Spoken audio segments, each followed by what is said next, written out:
일용직 근무자 연차에 대해서 궁금합니다. 현재 20년 8월 31일까지 쿠팡물류센터에서 2018년 12월 16일부터 일용직으로 근무 중입니다.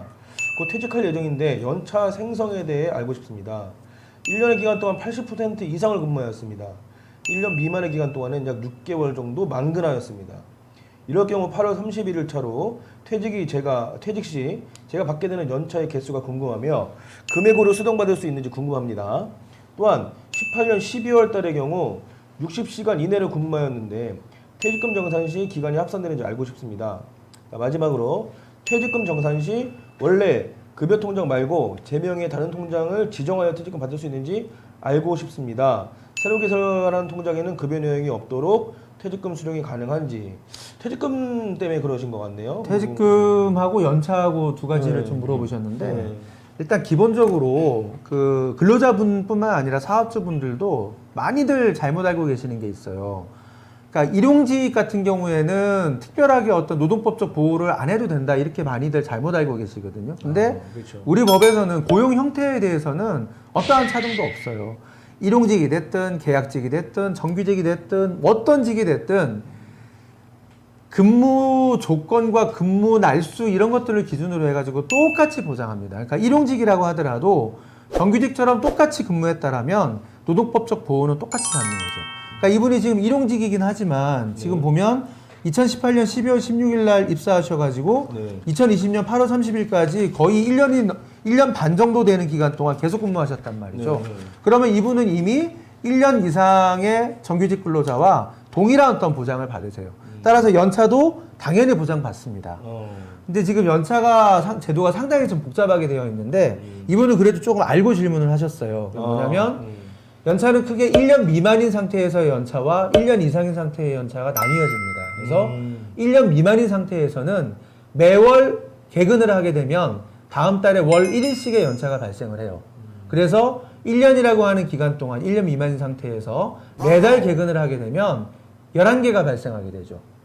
12개로 잘못 알고 계시는 분이 있는데 그 달에 만근하면 그 다음 달에 하루가 생기기 때문에 1월은 넘어가는 거죠. 첫 달은. 그래서 총 11개의 연차가 발생하게 됩니다. 그런데 이분은 보면 지금 1년 미만인 상태에서는 만근한 달이 6개월이라고 했어요. 네, 그렇죠. 그러니까 만근하지 않은 다른 연차가 발생 안 하기 때문에 만근한 6개월을 기준으로 6개의 연차가 발생합니다. 1년 미만인 상태에서.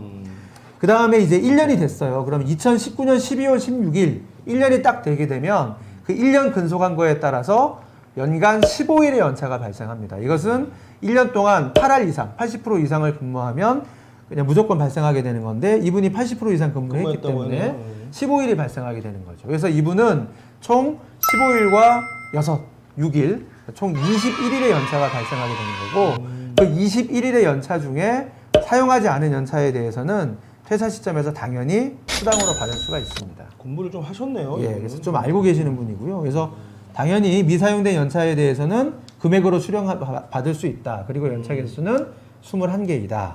이렇게 정리를 하시면 될 것 같고 그 다음에 그 2018년 12월 달은 60시간 이내로 근무했다고 했어요. 근데 우리가 퇴직금은 1주간 소정근로시간이 15시간 이상인 경우에만 발생해요. 그러니까 1주간 소정근로시간이 15시간 미만이신 분들은 퇴직금 발생이 안 됩니다. 근데 이분이 1주간 15시간이면 4주 평균하면 60시간 정도가 되죠. 그래서 12월 달에 60시간 미만으로 근무했다라면 그 12월 달은 퇴직금 발생이 안 되는 거죠. 그러니까 퇴직금 산정의 계속근로 연수에서 이 12월은 제외되게 되는 거죠. 나머지 근속 월만 가지고 퇴직금 산정을 하시면 되겠습니다. 그리고 마지막 질문은 당연히 가능합니다. 그러니까 내 명의로 된 은행 계좌면 그것이 급여를 받아오지 않았던 계좌라 하더라도 아무런 문제 없이 퇴직금 지급을 받을 수 있습니다. 그러니까 뭐 회사에다가 급여 통장 말고 내 퇴직금 받을 통장을 따로 지정해서 통보하시면 되겠습니다.